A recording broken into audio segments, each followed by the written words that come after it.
nombre es Manuel Crespo y voy a leer un primer capítulo de una novela que estoy escribiendo, que todavía no tiene título.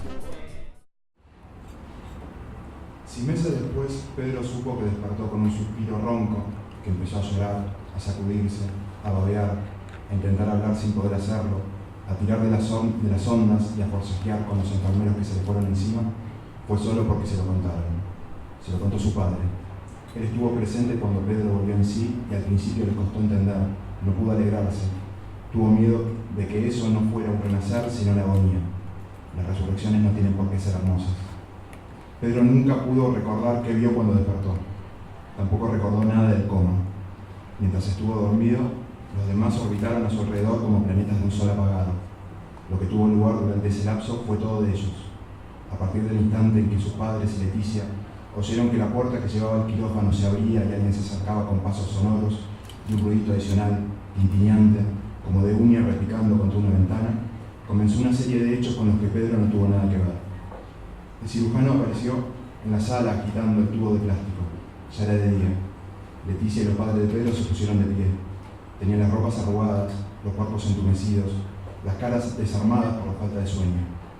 El cirujano les sonrió de una manera ensayada ya infinitas veces, calibrada para ofrecer calma y al mismo tiempo pedir prudencia. Abrió el tubo y dejó caer sobre su palma, eso filoso y rematado en punta, delgado, apenas curvo, de 2 centímetros de largo por 1 de alto. Meses después, Leticia le contaría a Pedro que en ese momento su padre insultó al aire y su madre se agarró la cabeza. ¿Y vos qué hiciste?, preguntó Pedro. Nada, respondió ella, me lo quedé mirando. Pedro nunca lo vio, no quiso. Eso filoso todavía debía estar en algún estante de la clínica, dentro del tubo original, oculto entre paquetes de algodón y jeringas descartables. O quizás ya no. Quizás un enfermero lo vio un día, alzó los hombros y lo tiró a la basura. El coma de un hombre es el tiempo de los otros. Los otros son los que lo habitan, los que pueblan el coma con susurros de Sales Pérez que ofrecen el bar. El coma de un hombre es el montón de anécdotas en las que ese hombre no interviene, la angustia que no pueda ser suya. Nadie existe en su coma. No se está muerto ni vivo, se espera. En una nada sin reloj, se espera sin saber qué se está esperando. En el mejor de los casos, un coma es una pausa, un salto de página. En qué nueva página se termina cayendo nunca es algo fácil de predecir. Al despertar el cuerpo no es el de antes, es también un cuerpo nuevo, dudoso y flácido, hecho de miembros sin tono, de movimientos arbitrarios, de temblores súbitos. Un cuerpo fabricado para doler, crujir y desesperar. La materia fortuita que emergió de un agua espesa y gris, estructura de músculos, pigmento, glóbulos, energía, sentidos, memoria, y que ahora se retuerce indefensa ante la realidad recién instalada de las paredes blancas y la luz que estalla en los ojos. Se despierta de un coma como se nace, sin quererlo y sin poder evitarlo. Se sufre y se agoniza y después se olvida todo, porque es demasiado, porque nadie puede cargar con algo así, porque hay que sanar.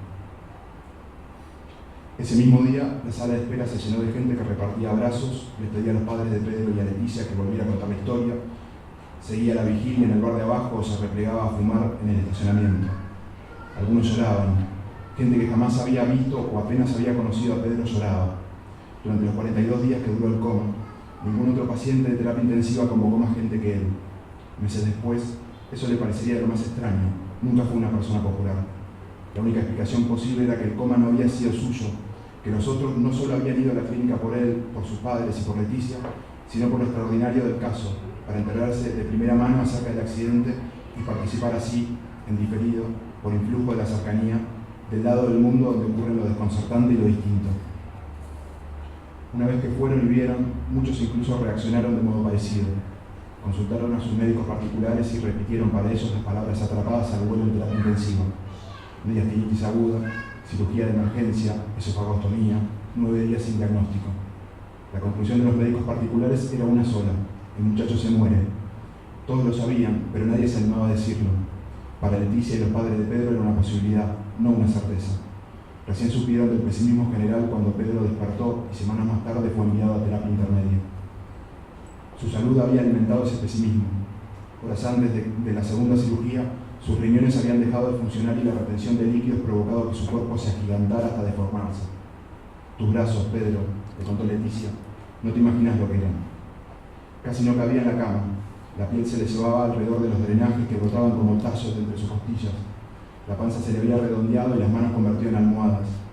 Todo en su cara estaba aumentado, los labios colosales, los pómulos esponjosos, la nariz henchida, los párpados rellenos. Las orejas, única zona dura en esa carne mórbida, mantuvieron el tamaño de antes, lo que acentuaba, dijo Leticia, la impresión de que lo habían inflado, de que alguien había insertado una manguera dentro de él, abierto una canilla y escapado del lugar. Leticia también le dijo que una mañana entraron en el box y la encontraron con bolsas de hielo sobre las piernas, sobre el pecho y la frente. Encendidos a la máxima potencia, 3 ventiladores de pie giraban rítmicamente sus cabezales y recorrían el cuerpo inmóvil con su soplar sin fin. Durante la noche la fiebre había crecido hasta los 40 grados. Las sábanas estaban empapadas y Pedro también. Por reglamento los enfermeros no dejaban que le sacaran fotos a los pacientes, así que Pedro nunca pudo verse en ese estado. Lo que los demás le contaron fue todo lo que tuvo para rearmar la escena, trabajo que ejecutó con obsesión durante los meses posteriores a despertar y siguió ejecutando varios años después, hasta convertirla en la última coraza de una verdad definitiva y oscuramente poética que nunca llegó a entender por completo. Podía verse a sí mismo esa mañana, dormido y monstruoso, ajeno al exterior y a cualquier solución que el exterior pudiera proveerle, laminado por el agua que antes de tocarlo había sido hielo y con esos 3 ventiladores soplando sobre su cuerpo como si rezaran, y sentir que poco a poco una revelación empezaba a concretarse frente a él. Pero eso era todo. Jamás lograba descubrir nada más allá de ese punto y esa verdad o lo que fuera que parecía estar tan cerca, tan a su alcance, se desbarataba de pronto. Algo hubo ahí, se decía siempre después, como obligándose a hacer las paces con la derrota, como si buscara convencerse a sí mismo antes de reiniciar el esfuerzo de acostarse otra vez en esa cama y reconstruir la enormidad de su cuerpo dormido, la fiebre, el contacto con el agua, la plegaria de los ventiladores, la importancia secreta de todo eso. Carlos le pasó el cigarrillo y Pedro dijo que no con un movimiento de cabeza. Fue hasta la cocina como un sonámbulo, sabiendo y no sabiendo lo que iba a hacer. Espesado por las últimas horas a olla desnuda, ya sin el brillo de la primera cocción, opaco bajo la luz magra de la lamparita, el guiso esperaba por él. Tomó la cuchara más limpia que encontró, lo revolvió despacio, se llevó una cucharada a la boca. No la disfrutó. Probó una segunda vez y tampoco. Disfrutar era imposible. El sabor del guiso o lo que fuera que había ido a buscar simplemente no estaba ahí. Sumergió la cucharada hasta el fondo y la retiró lo más cargada que pudo.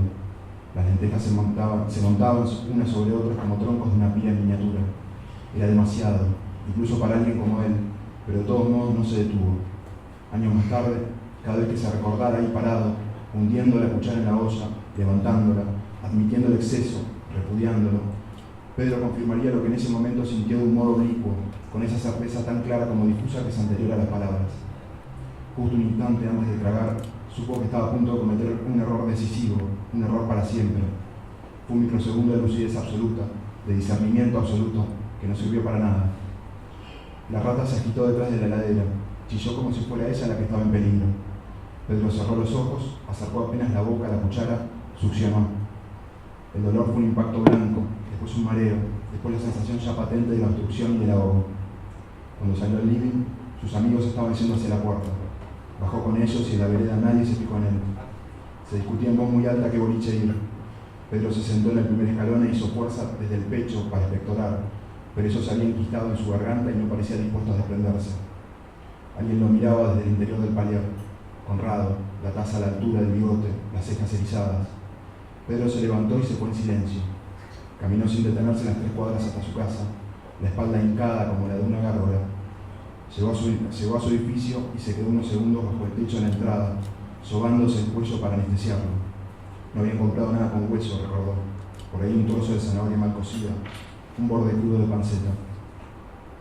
En la cocina quiso despegar el cuerpo extraño tomando agua. Empiñó la botella hasta que algo lo obligó a parar. La botella se escurrió entre sus dedos y cayó al piso. Cayeron los dos, botella y Pedro. Sintió ese nuevo dolor sin filtros, sin modulaciones. Un desgarro adentro, atrás, entre los omóplatos, sucedido por un ardor que se extendió como una humedad hacia sus dorsales. Un desgarro lento, el pasaje gradual y exacto de eso que su garganta ya no podía retener. Permaneció un rato brillado sobre el charco frío que había provocado la botella al derramarse. Cuando se incorporó, la obstrucción había sido reemplazada por una irradiación caliente. Se metió en la ducha y encontró algo de alivio en el masaje del agua contra su espalda. Se acostó casi sin secarse, pero enseguida el dolor resurgió. Carraspeando, sintiendo que el aire se desviaba en algún rincón camino a sus pulmones, bajó por el ascensor y caminó el par de cuadras que lo separaban de la clínica número 1.